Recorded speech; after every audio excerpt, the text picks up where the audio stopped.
வெளில போடா போடாண்ணா. நீ மட்டும் தான் கோச்சா? பணத்தை தூக்கி எறிஞ்சா 100 கோச் என் வாசல் வந்து நிப்பாங்கடா. நேஷனல் லெவல் கோச்சை நான் வர வைக்கிறேன், பாக்குறியா?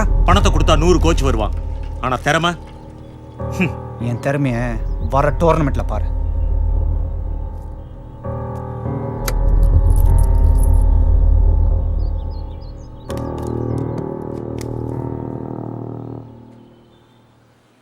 உன் நிலைமை எனக்கு நல்லா புரியுது தட்சணா. ஆனா நீ மட்டும் கொஞ்சம் பொறுமையா இருந்தா இன்னும் 6 மாசம் நடக்க போற பாக்ஸிங் டோர்னமெண்ட்ல ஜெயிச்சு உனக்கு தேவையான பணத்தை நீயே சம்பாதிச்சுக்கலாம்.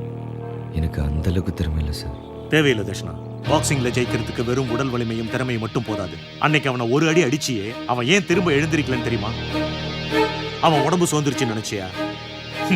அவன் உன்னை விட பலசாலி. ஆனா அன்னைக்கு சோர்ந்தது அவனுடைய மனசு. உடம்போ வாழ்க்கையோ எவ்வளவு அடி வாங்கினாலும் எவன் மனசு தளராம இருக்கானோ அவனாலதான் திரும்ப எழ முடியும். எத்தனை முறை விழுந்தாலும் எவனால திரும்ப எழுந்திருக்க முடியுமோ அவனாலதான் ஜெயிக்கவும் முடியும். நான் யோசிச்சு சொல்றேன் சார். நான் தான் சொன்னேன்ல, ஆண்டவர் ஒரு வழி அடிச்சா இன்னொரு வழி காட்டுவார்னு. இதுதான் அந்த வழி நினச்சிக்கோ தட்சணா. நாளைக்கே அந்த கோச் கிட்ட போய் சேரு. நானும் சேரணும்னு தான் முடிவு பண்ணியிருக்கேன். ஆனால் அதுக்கு முன்னாடி அன்னிக்கிட்ட பணம் தொழிஞ்ச விஷயத்த சொல்லணும். எப்படி சொல்கிறதுனே தெரியல.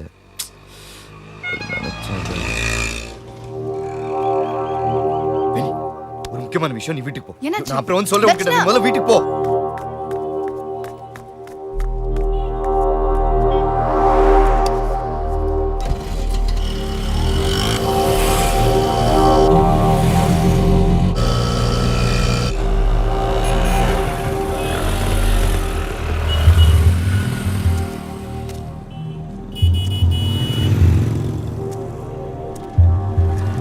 எவ்வளோ நேரமாக வெயிட் பண்ணிட்டு இருக்கேன். ஸ்குவாடு தான் பார்த்தோம்னா சீன் ஆகிடும். டென்ஷனாக உனக்கு எனக்குள்ள பிரச்சனை. சாரி பழனி. அமௌண்ட் எவ்வளவு? 5 லட்சம். சரி சரி கொடு.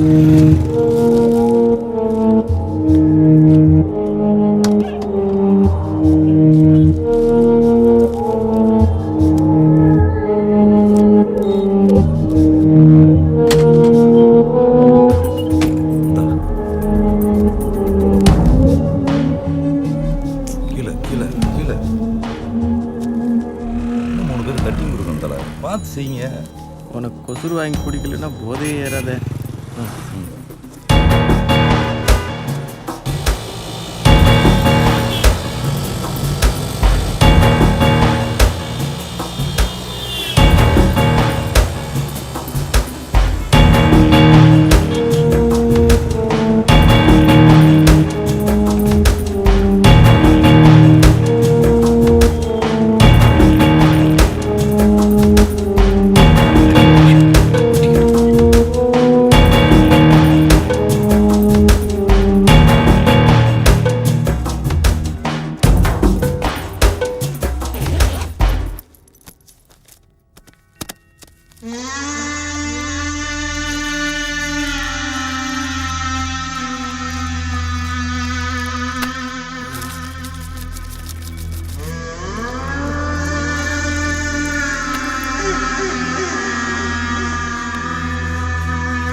போடு.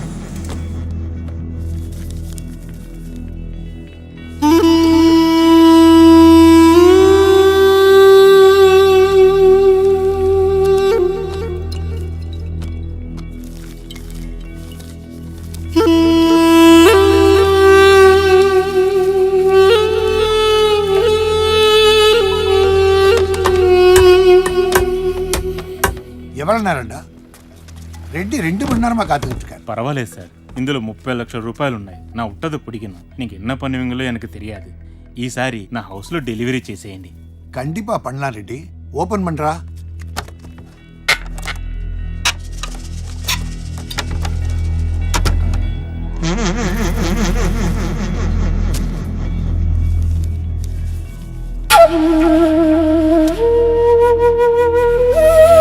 சாம்பிள் செலவு பண்ணி பார்த்தோம். நம்ம நோட்டு மேல என்ன நம்பிக்கை வரலையா ரெட்டி?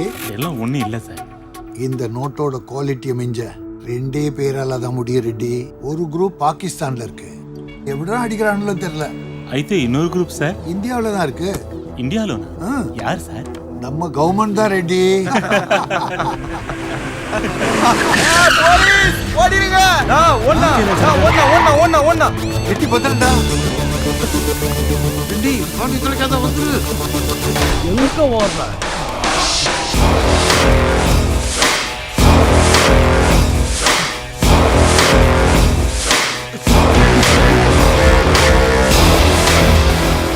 விடுவேண்ணா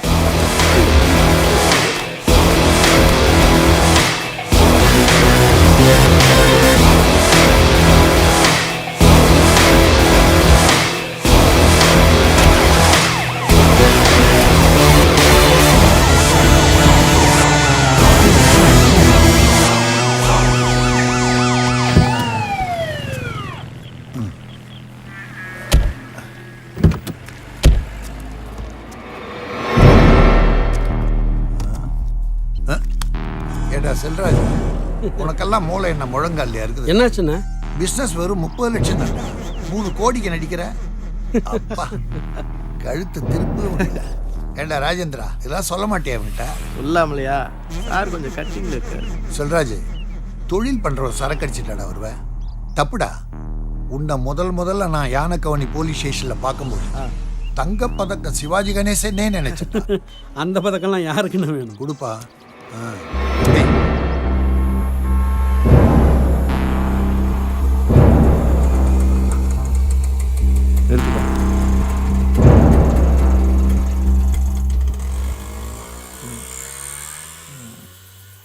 வாப்பா தச்சுனா, எப்படி இருக்க? இன்னைக்கு காலையில் தான்ப்பா வெளியே வந்தேன். வெயில் கிடைக்கிறதுக்குள்ளே எவ்வளோ கஷ்டமாகி போயிடுச்சு தெரியுமா? நல்ல வேலை நீ பணத்தோட தப்பிச்ச. சரி, அன்னி கல்யாணம் என்னாச்சு? மிச்ச பணத்துக்கு என்ன பண்ண? ஏண்டா ஏமாத்தின? என்னப்பா சொல்கிற? திருட்டு வழியில் பணம் சேர்த்து வச்சிருக்கோம் எத்தனை பேர் இருக்கான். என்ன ஏண்டா ஏமாத்தின? நீ என்ன சொல்கிறேன்னே புரியலப்பா. ஏய், நடிக்காது. இன்னொரு தடவை நான் ஏமாற மாட்டேன். மரியாதை என் பணத்தை திருப்பி கொடு. ஓம் பணமா? எங்கிட்ட எங்க பாரு. தச்சுனா விடு, நான் சொல்கிறத கேளு. பாரு, என் பொண்டாட்டி உள்ள தூங்கிட்டு இருக்கா.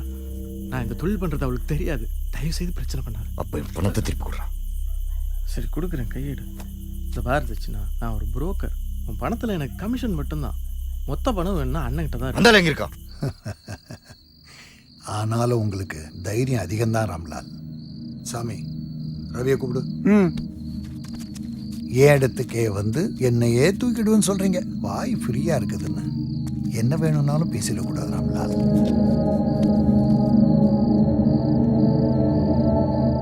ரவி, சும்மா பண்ணாத, எத்துக்கிட்டு வரும். சரக்கு சாப்பிட்டு பண்ண. வேணாம் சண்முகம், தெரியாம சொல்லிட்டேன். எனக்கு பணமே வேணாம், என்ன விட்டுடு. ராம்லால், ஒரு விஷயத்தை நீங்க தப்பா புரிஞ்சுக்கிட்டீங்க.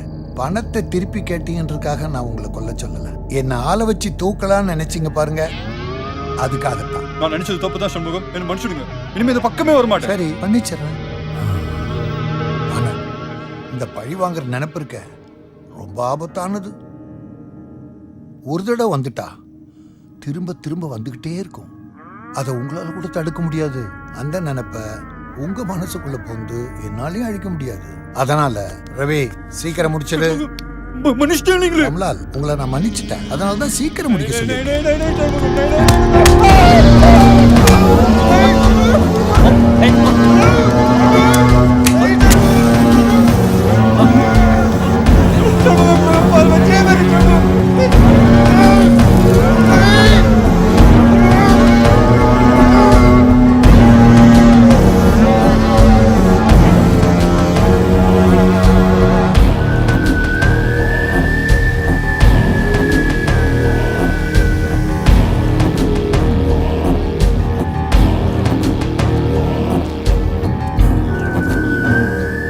என்னப்பா சொல்லு.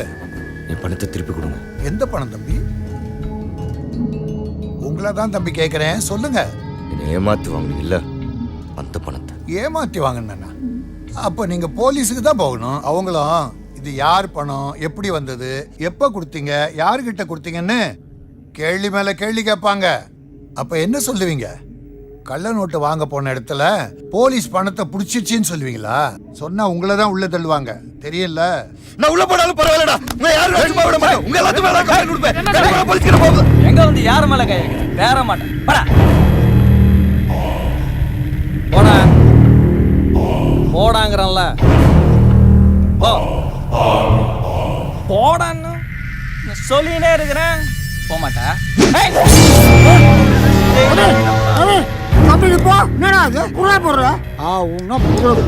இப்பதான் ஒண்ணு முடிஞ்சது. கொலை பண்றதாடா நம்ம தொழில. சொன்னா ரவி, என்ன தம்பி போலீஸ் கிட்ட போவீங்களா? ஒரு விஷயம் தெரியுமா, நானே ஒரு காலத்துல போலீஸ்காரன் தான். 23 வயசுல புளியந்தோப்பு போலீஸ் ஸ்டேஷன்ல கான்ஸ்டேபிளா வேலைக்கு சேர்ந்தேன். இந்த ஏரியா இன்ஸ்பெக்டர்ல இருந்து கமிஷனர் வரைக்கும் நம்ம ஆளுங்க தான். இப்போ கூட அவரை பார்க்க தான் போயிட்டு இருக்கேன். உங்களால முடிஞ்சா அங்க வந்து கம்ப்ளைண்ட் பண்ணுங்க. துரை, தம்பி அனுப்பி.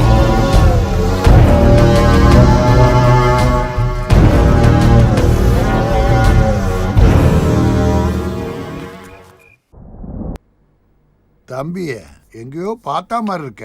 அடிபட்டவன் நம்ம கிட்ட தொலைச்சத நம்ம கிட்டே தேடி வந்திருக்கான். அப்போ நம்மளை தேடி தம்பி இனிமே வரக்கூடாதுன்னா தம்பியை தேடி வர்றவங்களுக்கு அவரும் கிடைக்க கூடாது. என்ன ரவி? ஆமாண்ணா. என்ன தம்பி பாக்குறீங்க? எந்த பக்கம் தப்பிச்சு போலன்னா?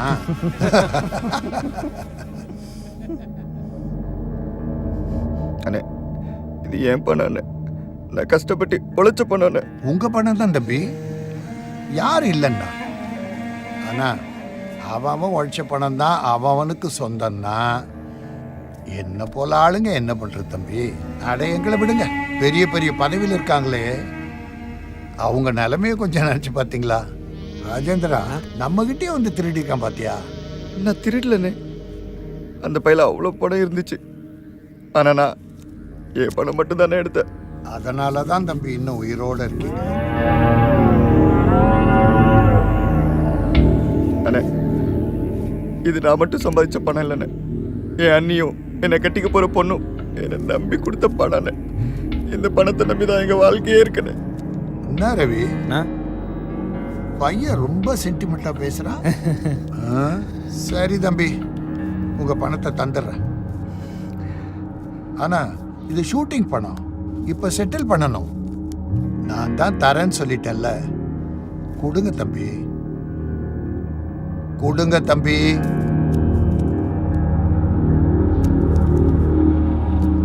ராஜேந்திரா, மானு பிடிக்குமா? அண்ணனுக்கு உன்னை பிடிக்கும் தான்டா நினச்சேன். ஆனால் அவருக்கு உன்னை ரொம்ப பிடிச்சிருக்கு. இல்லைன்னா உன்னை உயிரோடையும் விட்டு பணத்தையும் திருப்பி தருவேன்னு சொல்லுவாரா? நீ யோகக்காரன்டா. சரி, நான் சுற்றி வளைக்காமல் மேட்ருக்கு வரேன். உனக்கு தெரிஞ்சு பணம் இருக்கிற பார்ட்டி அவனே அது பிடி. நான் உனக்கு கொடுத்த மாதிரி நல்ல நோட்டை நீலச்சாயத்தில் முக்கி கொடுத்து செலவு பண்ண சொல்லு. அவனும் பயத்தோட கள்ள நோட்டுன்னு நினச்சிட்டு செலவு பண்ணுவான். அப்புறம் உங்ககிட்டயே வருவான். ஒரு பெரிய அமௌண்ட்டோட அண்ணன் வந்து பாரு.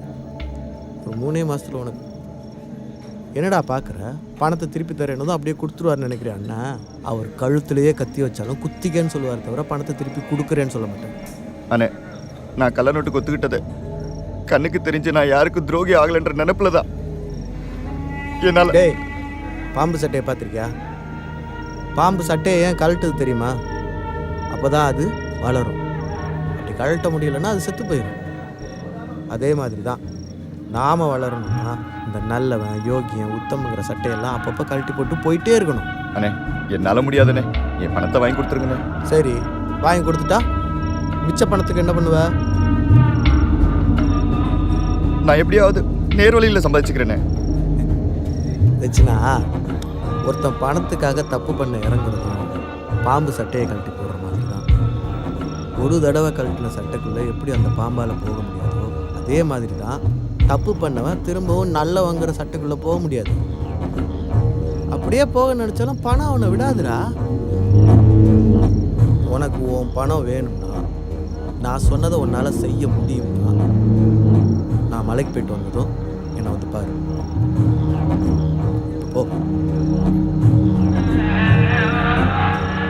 நீ தப்பு மேலே தப்பு பண்ணுறதுச்சுன்னா இதுதான் முடிவுனா தயவு செஞ்சு நான் மறந்துடுவேன்.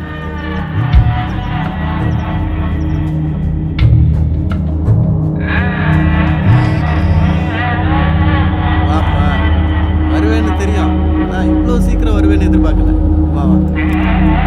பரவாயில்ல, கொஞ்சம் தெளிவாக தான் இருக்கு. அவ்வளோதான்.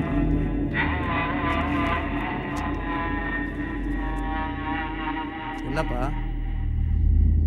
உன்னதான் என்ன என்னடா தப்பு பண்ற? வேணா வேணா, என்னை பத்தி உனக்கு தெரியாது. பாரு சந்திரா,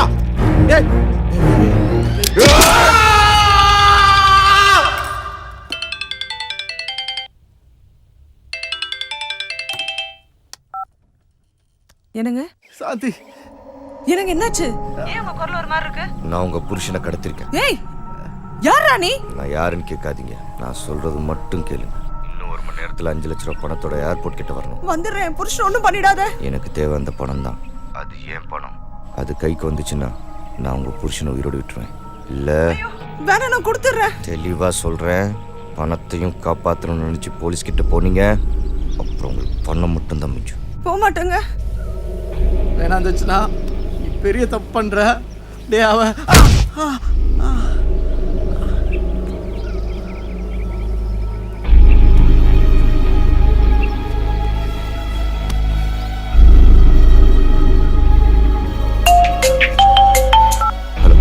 ஏர்போர்ட் ஆண்ட வந்துட்டேன். டிரைவர் கிட்ட ஃபோனை கொடுங்க. சொல்லுங்க. ஏர்போர்ட் லெஃப்ட் எடுத்து அப்படியே கொஞ்சம் முன்னாடி வந்தீங்கன்னா லெவல் கிராசிங் வரும். அதை தாண்டி அப்படியே இடது பக்கம் உள்ள மலைக்கு மேலே வாங்க.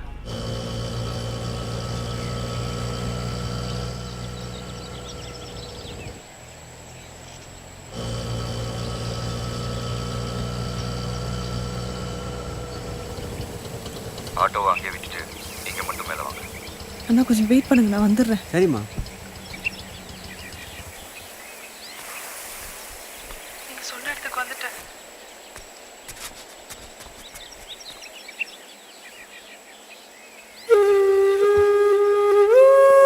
அக்கா, நீங்க அங்கே இருங்க, நானே வரேன்.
சத்தியமா சொல்றேன், அவனுக்கு வந்து எனக்கு தெரியாது.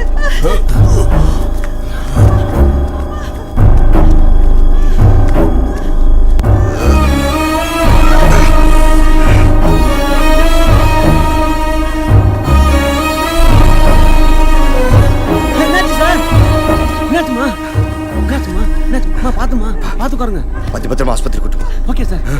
சரி, ஓகே.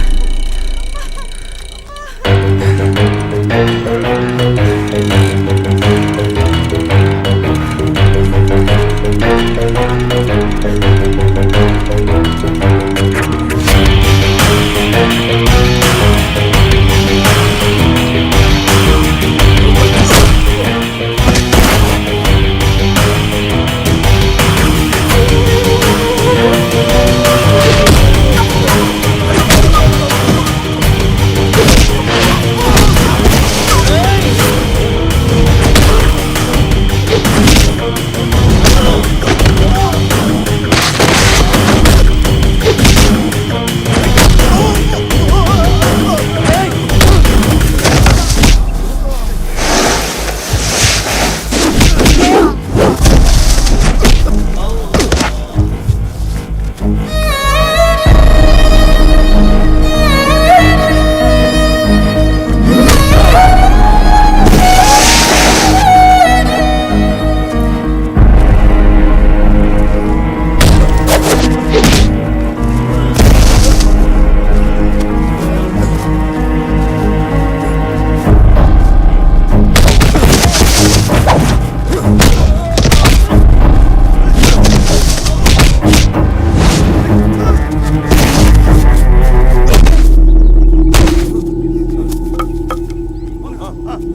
ஏய்